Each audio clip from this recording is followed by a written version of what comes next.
अगर साथियों, क्या आपने कभी ये चीज़ नोटिस की है कि आप काफ़ी टाइम से अध्यात्म से अगर आप जुड़े हो, क्या आपने अपने अंदर कुछ ये बदलाव महसूस किया है कि जब आप अध्यात्म से वाक़ई में जुड़ते हो, जब आप ईश्वर से वाक़ई में जुड़ते हो, तो आपकी खुशी जो है वो दूसरों पे डिपेंड नहीं रहती। आपकी खुशी सिचुएशन पे डिपेंड नहीं रहती, सिचुएशन कैसे भी हो।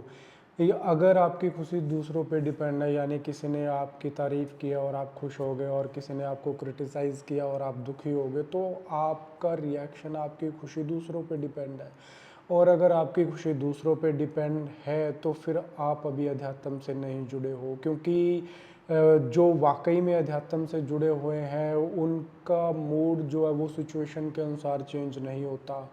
उनका मूड किसी भी सिचुएशन का मोहताज नहीं होता। कोई भी सिचुएशन ना उनको खुश कर सकती है और ना ही कोई भी सिचुएशन उनको दुखी कर सकती है।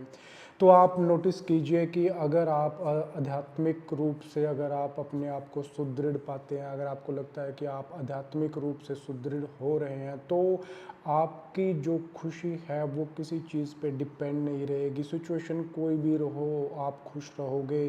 सिचुएशन कितनी भी वर्स क्यों ना हो, आप खुश रहोगे, क्योंकि आपने अपने आप को उससे कनेक्ट कर लिया है। अगर आप उससे कनेक्ट हो गए हो तो आपकी खुशी किस दुनिया की किसी भी सिचुएशन पे, किसी के आने से आप खुश नहीं होगे, किसी के जाने से आप दुखी नहीं होगे। अगर आपको कहीं बिजनेस में बड़ा प्रॉफिट हो गया तो आप वहाँ वहाँ पे खुशी खुशी नहीं मनाओगे, जश्न नहीं मनाओगे। और बिजनेस में कोई बड़ा लॉस हो गया तो वहाँ आप दुखी नहीं होगे। ये नहीं होगा कि बिजनेस में बड़ा लॉस हो गया तो पता चला आप डिप्रेशन में चले गए। बिजनेस में कोई लॉस हो गया तो पता चला आपको ढूंढना पड़ रहा है कि आप कहाँ पे हो।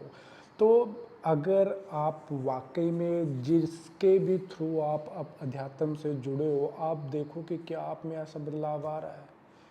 अगर आप में ऐसा बदलाव नहीं आ रहा तो आप समझ लो कि आप जहाँ भी जुड़े हो आप सही नहीं जुड़े हो, क्योंकि वो ना खुद जुड़ा है और ना ही वो आपको उससे जोड़ पा रहा है।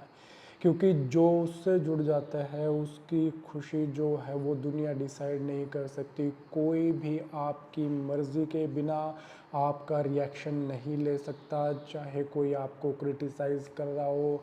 आपने देखा, आपने सुना होगा कि जो गौतम बुद्ध थे उनके मुंह पे कोई थूक के चला गया था। उनके मुंह पे कोई थूक गया तो शिष्यों ने कहा कि आपके मुंह पे ये थूक के जा रहा है, आप कहो तो हम इसकी पिटाई करें। उन्होंने कहा नहीं। वो उठे, उन्होंने मुंह धोया और वापस अपने शिष्यों को ज्ञान देना उन्होंने शुरू कर दिया।